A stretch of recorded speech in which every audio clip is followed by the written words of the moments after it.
Hello folks, it's been a while since I did a dash cam review, and one of the ones I did previously that did really well was from a brand called RedTiger. So I thought I'd ask them if I could do another one. So they've sent me this. It's the F77. It's their flagship dash cam. It's 4K on both lenses, which is unusual. So your forward-facing camera and your rear-facing camera are both 4K. And both lenses are Sony IMX678 lenses, which are supposed to be pretty blooming good. I've also got the STARVIS 2 sensor in here. I'll go through some of the other features in a sec, but I just want to do a quick unboxing. I will just say they've also sent me this, which is a hard wiring kit. You will get my completely open and honest opinion of this. This is going to go out to one of my channel members. I'm going to do a prize draw and give this away to a channel member, so that I'm not profiting from doing this, just making you a bit of content and hopefully telling you if this thing is any good or not. So let's dig into it. So first things first, we've got the user manual. Of course, I won't be using that because I'm male. We've also got the quick start guide. That will look simple enough. You've got some QR codes there as well, so you can get the app that accompanies this. And you've got QR codes for the help center and for the WhatsApp for the help center, which is pretty cool. Then we've got these, which are some windscreen protectors. So you can apply that to your windscreen before you stick this on, which is the main camera, because it is that sort of 3M sticky stuff. It's not a suction cup on these. This is really strong adhesive. So that little thing there just helps protect your windscreen, which is not a bad idea to use. Then here we go. So massive screen on this, the likes of which you don't usually get. I mean, that is huge. And then down below here, we've got the rear camera connection and the power. I said down below, that's the top actually. So if you were to use that hard wiring kit, you can get that all tucked away neatly in the headliner, rent some trim, however you wish to do it. I would probably get a professional in to do that, but you do also get a little pry tool in here if you want to. Of course, for this review, I'm just going to mount the camera in a bit of a slapdash fashion because it's going to be going in a box again afterwards. And you've got a little bit of protection over the lens, which I'll take off in a sec. Decent sized microphone on this. Power button on the side, and you've got an SD card slot on the side. Now, this one comes with 128 gigabyte of storage built in, but you can obviously expand that with an SD card if you so wish. And then you've got a few control buttons along the bottom here. That feels really quite robust. And then there's the reversing camera. I always say reversing camera with these things. What I mean is rear view camera. And there you go. It's just got a Type-C USB socket there to take the feed from the forward-facing camera. But that all looks fairly simple and straightforward. You see on both of these lenses, I don't know if you can pick it up on the camera, but both these lenses, there's quite a nice curve to them, which I guess means that they're going to get quite a wide aspect picture. But what do I know?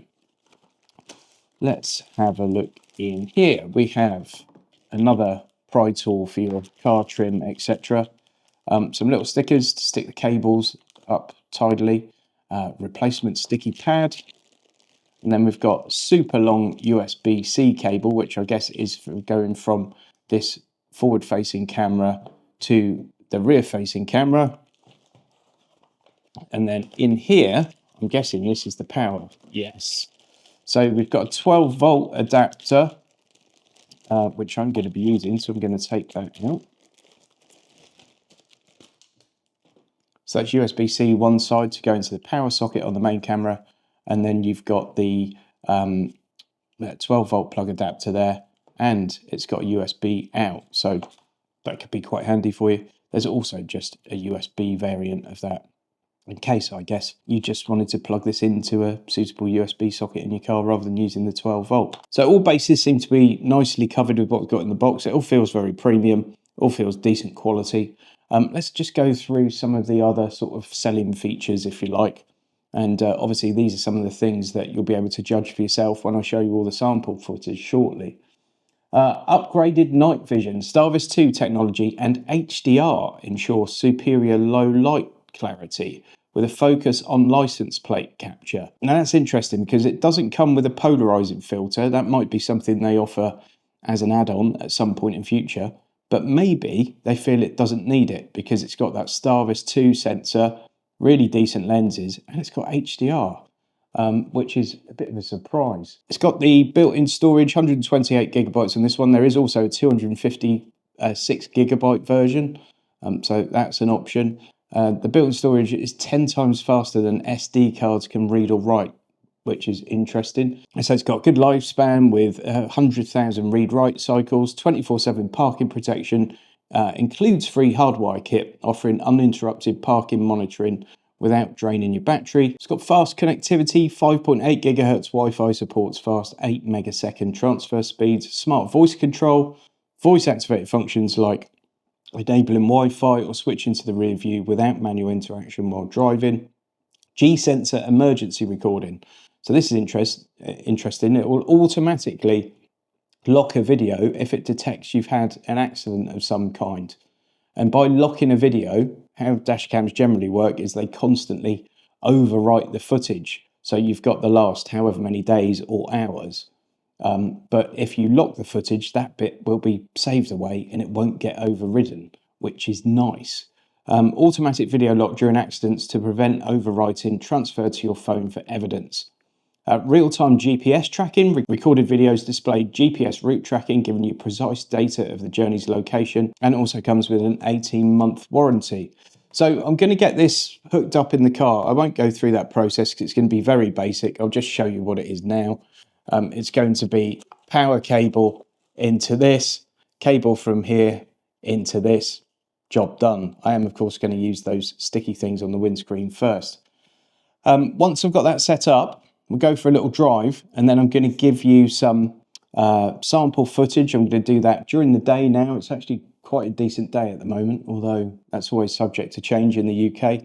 And then I'll take it out a bit later tonight to get you some nighttime footage. And while I'm doing all that, I'll give you some voiceover, but I'll also give you some sample audio footage from the camera itself so you can see if that sounds good.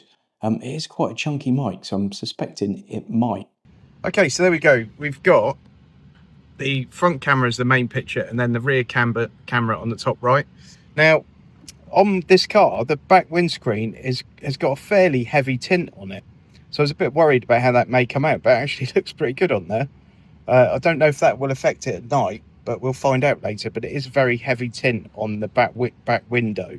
So that's it now in position. As I said, I've just placed this very roughly and haven't even tried to sort of tidy up any of the cabling or anything because this is going to be leaving me once I've finished with this video. Right, let's check out the footage. So here's the sample footage on what was an incredibly bright and sunny day.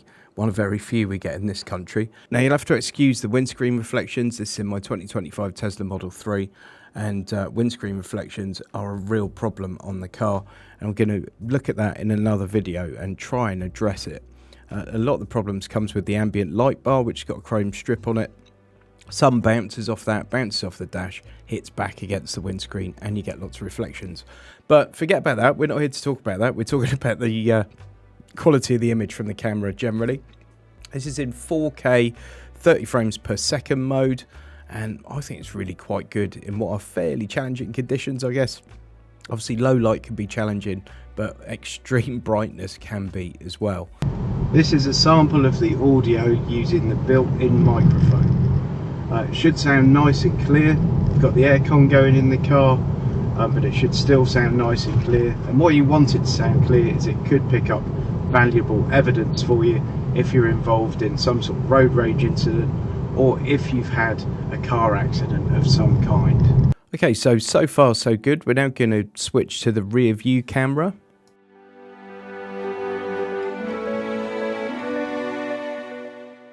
Okay, so this is the rear view camera. Again, very, very bright day, and there is a slight tint on this back window.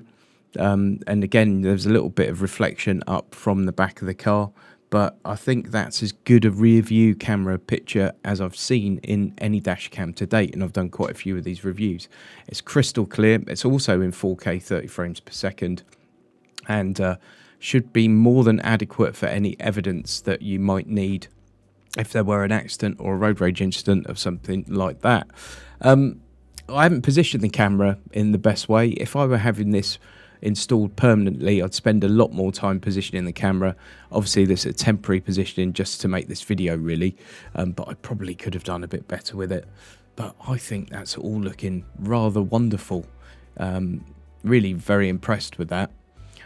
I'm sure the front camera would look equally as good or better, but there's so much reflection coming from the Tesla that it does hinder the quality a tad.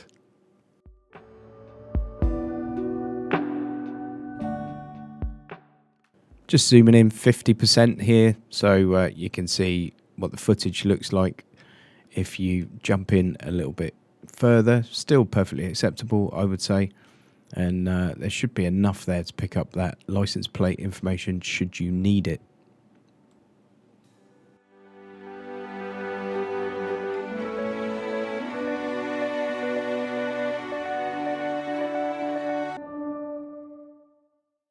Now we've got the bit where a lot of cameras come unstuck. It's the nighttime footage. This one will hopefully benefit from the Sony lens and, of course, the Sony STARVIS 2 sensor to help give you a nice clear picture even in low light and very challenging lighting situations. You will see some glare coming from those street lights. That's very normal on a camera without a polarizing filter.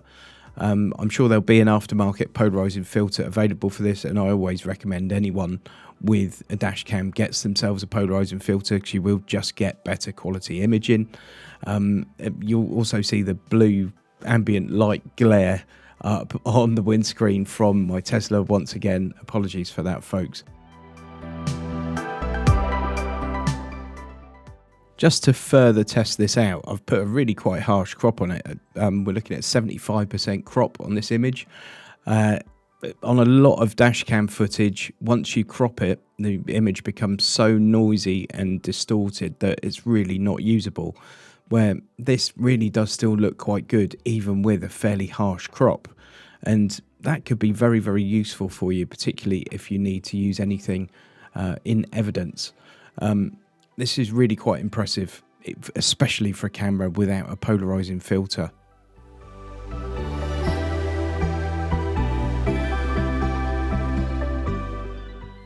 So now some sample footage from that rear view camera.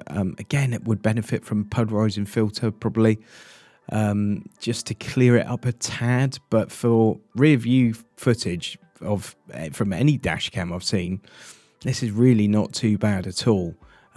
Usually the rear view camera is lower resolution. You're looking at 1080p sort of max quite often. This is 4K footage. It is still at 30 frames per second.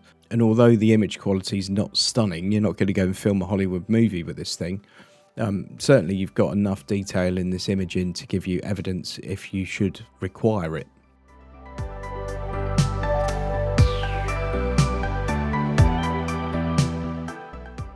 You'll also see on the footage that you've got date stamp, time stamp. It's showing you the speed the vehicle's travelling at, and it's got the longitude and latitude all up on that image. Again, brilliant for if you need to ever use any of this in evidence in any way.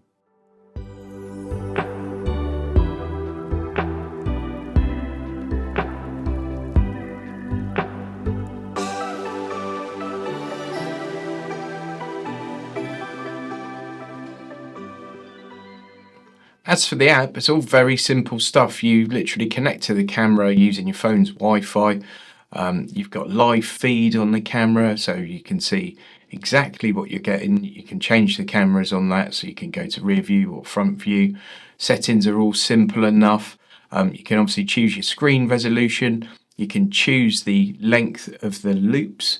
So if you're shooting 1 minute videos all the time, or 5 minute videos, or 3 minute videos, and then it's easy to go and access the footage and download it. There you go, folks. So let me know your thoughts in the comments on this, but plus points for me are definitely the fact that you've got 4K 30 frames per second footage front and rear. That's not all that common, if we're being completely honest. And on the back of the camera, you've got a really decent sized screen. And I think that's very important. Lots of these cameras have a colour screen on the back, but sometimes it's so tiny and fiddly or a bit dim-witted when it comes to its response time. This one's actually really good. The app works very well. It's not full of fluff and filler. It's all sort of fairly common sense stuff that works well. I think it would be improved if it had a polarizing filter, and that's true of pretty much every dash cam. I'm sure there's an aftermarket one available, or certainly will be very, very soon. And usually they're dirt cheap, and it's well worth the investment on both lenses, I would say, just to clear up the footage, avoid some of that glare that you get from things like the sun and from street lights and from car lights sometimes. Well worth the investment in a polarizing filter. This does come with that hard wiring kit as well. I haven't used it in this video, obviously, but a lot of dash cams don't come with a hard wiring kit. People sometimes do a bit of sort of Heath Robinson car electronics to hardwire these things themselves, and obviously there's no need for it when you've got a proper kit there. So all in all, big thumbs up from me. I'm going to put links to it in the video description for Amazon US and Amazon UK. They're not affiliate links. I'm not going to earn anything if you order one of those. And this sample camera is going to be given away to one of my channel members. Although they'll now have to excuse the fact that it's been out and stuck to my windscreen, and it's going to be a bit of a jumble when they open the box. But it is what it is, I'm afraid. Thanks to RedTiger for sending me out the dash cam without any kind of expectations as to what the footage should be. Very good of them, and always good when companies let you give a product a very honest review. Thanks for watching this one. Please give the video a thumbs up. Please subscribe to the channel if you haven't already done so, and I'll see you on the next one. Huge thanks to all my channel members for your continued support. I really do appreciate it.